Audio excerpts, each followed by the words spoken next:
Been a bit red-faced today. Just been out for a lovely walk, jog, beautiful sunny day. Not even that frosty, but the ground's nice and hard, so it's not muddy. So had a great time. Gave me time to think, which is why I love going for a walk. And actually, I was interacting with the client all the way around, so one can multitask. So today, I thought I'd talk to you about child abuse. There's an interesting subject for you. A lot of the clients who come to see me, in fact, most of the clients who come to see me, we're dealing with a thing that's getting in the way, that's getting in the way of the day-to-day behaviour. And the thing comes from the subconscious, as we know, and that subconscious thing was set up in the past when they were a child, and they had the limited understanding of a child and the primitive understanding of a subconscious. So it was a miscalculation.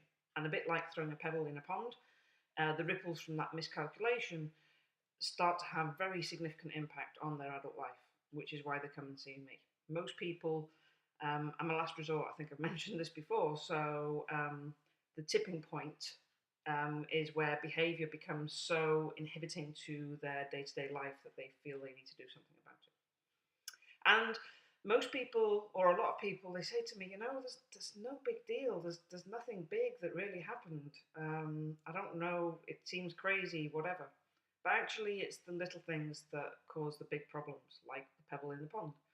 So quite often it can be a positive memory that causes the problem. For example, somebody who's lost a much-loved dad, and their dad used to do them a fry-up once a week, and now they can't resist a bacon butty, and it's only because it reminds them of their dad.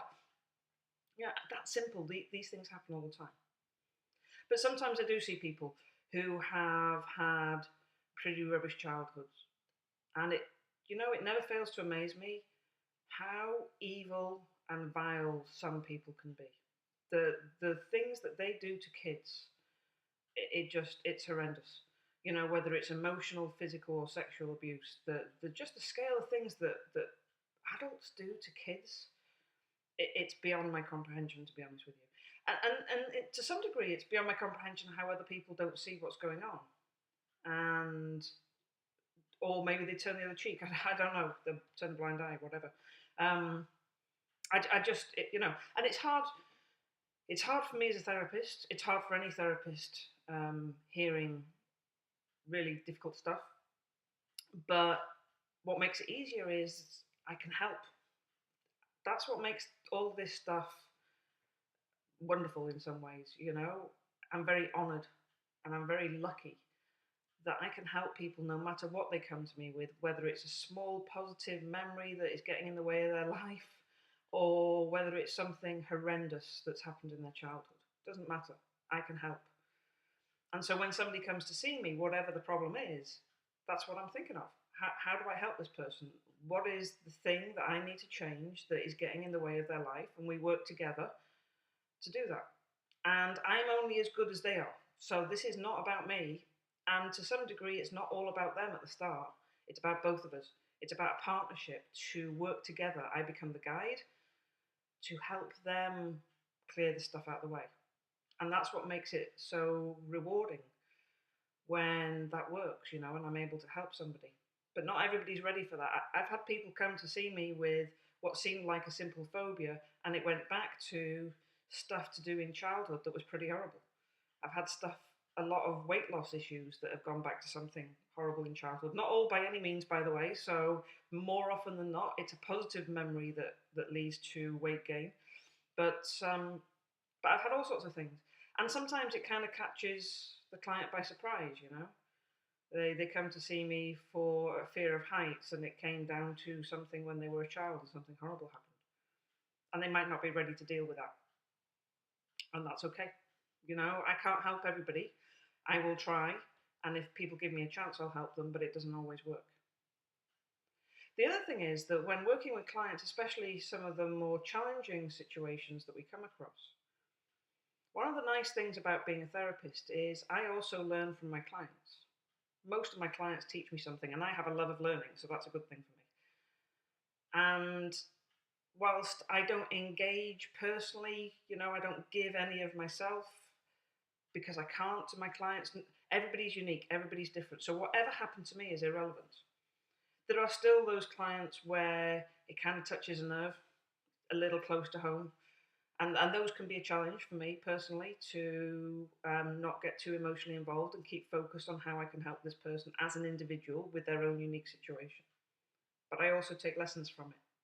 And one of the lessons I've been learning over the past couple of months with some of the clients I've had is about those situations where there has been a very abusive parent, whatever the nature of that abuse.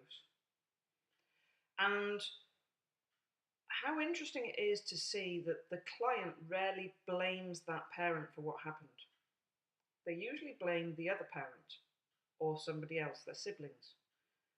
All their anger and hatred tends to get diverted away from the person who actually did all the stuff to somebody else.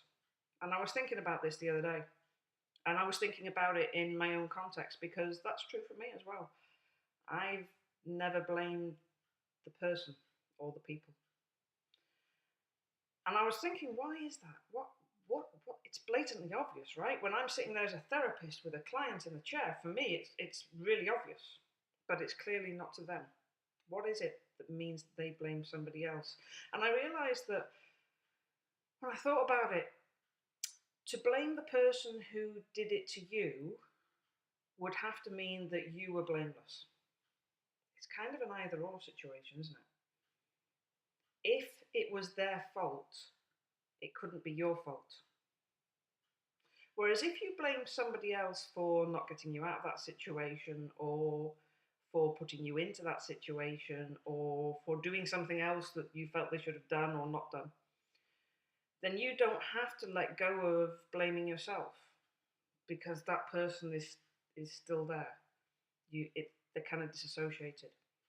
So they channel all their hatred and anger into somebody else who wasn't the one doing the stuff, which allows them to hold on to the blame. That's my theory. It's an interesting one. It's one I'm musing on quite a lot at the moment because it kind of rings true in many different ways. So that's my thought of the day, which is a bit deep and heavy. Apologies for waffling on. Apologies for the scruffy, just been out for a walk look. But yeah, interesting times, isn't it, really? But at the end of the day, the best thing about being a therapist is that I can help people with this stuff, that they don't have to be stuck. And that's the thought I'm going to leave you with. And as usual, have a little waffle on afterwards, so that if this thing doesn't save the end bit, then you haven't lost anything deep and meaningful. Although it'll probably cut off all this stuff as well. Who knows? Anyway, speak to you tomorrow.